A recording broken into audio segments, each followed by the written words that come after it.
চলুন আজ এমন একটা গল্প শোনা যাক যা মন ছুঁয়ে যাবে।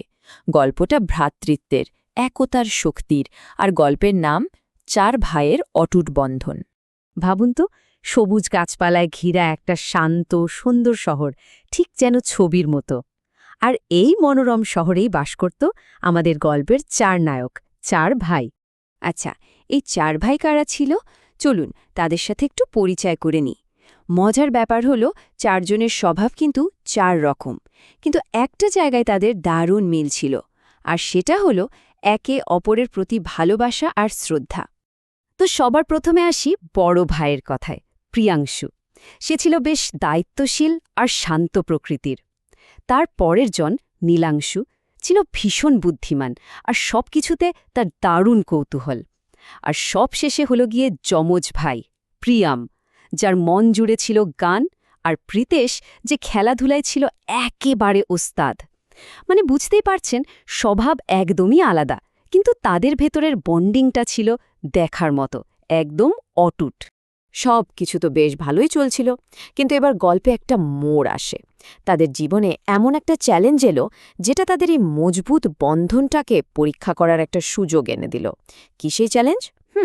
একটা প্রতিযোগিতা। তাদের স্কুলে হঠাৎ করেই একটা দারুণ প্রতিযোগিতার ঘোষণা হলো। নামটা ছিল ভাইদের একতা প্রতিযোগিতা। আর নিয়মটা ছিল খুব সহজ, কিন্তু বেশ চ্যালেঞ্জিং। ভাইদের একসঙ্গে মিলে একটা প্রজেক্ট বানাতে হবে। মানে এটা শুধু কে কতটা ভালো কাজ পারে তার পরীক্ষা ছিল না, আসল পরীক্ষাটা ছিল তাদের একতার। আর প্রতিযোগিতার কথা শোনার সাথে সাথেই কার মাথায় প্রথম আইডিয়া আসবে বলুন তো? হ্যাঁ, ঠিক ধরেছেন, বুদ্ধিমান নীলাংশুর। ওর মাথায় ছটপট একটা দারুণ বুদ্ধি খেলে গেল। সে সবাইকে বলল, চলো আমরা সবাই মিলে একটা ছোট্ট গ্রামের মডেল বানাই। ভাবুন তো, সেই গ্রামে থাকবে গাছপালা, নদী, এমনকি একটা স্কুলও। দেখুন ব্যাপারটা কি দারুণভাবে জমে উঠল। নীলাংশুর আইডিয়াটা ছিল শুধু শুরু। তারপর প্রিয়ম বলল সে গ্রামের জন্য একটা সুন্দর গান তৈরি করবে। প্রীতের সাথে সাথে রাজি হয়ে গেল মডেল বানানোর কঠিন কাজগুলো করতে। আর পুরো বিষয়টাকে এক সুতোয় বাঁধার দায়িত্ব নিল কে? অবশ্যই বড় ভাই প্রিয়াংশু। প্রত্যেকেই যেন নিজের সেরাটা নিয়ে ঝাঁপিয়ে পড়ল। প্ল্যান তো রেডি, কিন্তু আসল খেলা তো এখনও বাকি, তাই না? মানে একসাথে কাজ করাটা। চলুন দেখি তারা এই কাজটা কিভাবে করল, কারণ এই প্রজেক্ট বানানোর সময়টাই কিন্তু তাদের সম্পর্কটাকে আরও শক্তিশালী করে তুলেছিল। তো শুরু হলো তাদের কাজ। দিন রাত এক করে খাটতে শুরু করলো ৪ ভাই। হ্যাঁ, কাজ করতে গিয়ে টুকটাক মতের অমিল যা হয়নি তা কিন্তু নয়। তবে মজার ব্যাপার হলো তারা ঠিকই একে অপরকে বুঝে নিত আর সাহায্যের জন্য হাত বাড়িয়ে দিত। সবার মাথায় তখন একটাই চিন্তা, যেভাবেই হোক একসাথে মিলে প্রজেক্টটা শেষ করতে হবে। আর এই পুরো ব্যাপারটা দূর থেকে দেখছিলেন তাদের মা বাবা। বুঝতেই পারছেন তাদের কি যে আনন্দ হচ্ছিল। সন্তানদের মধ্যে এত মিল, এত ভালোবাসা, এটা দেখা তো যে কোনো বাবা মায়ের জন্যই একটা বিশাল পাওয়া। এই দৃশ্যটা যেন গল্পটাকে আরও একটু উষ্ণ করে তোলে। অবশেষে সেই দিনটা চলে এলো, প্রতিযোগিতার দিন। সবাই তাদের প্রজেক্ট জমা দিয়েছে। বিচারকরা সব ঘুরে ঘুরে দেখছেন।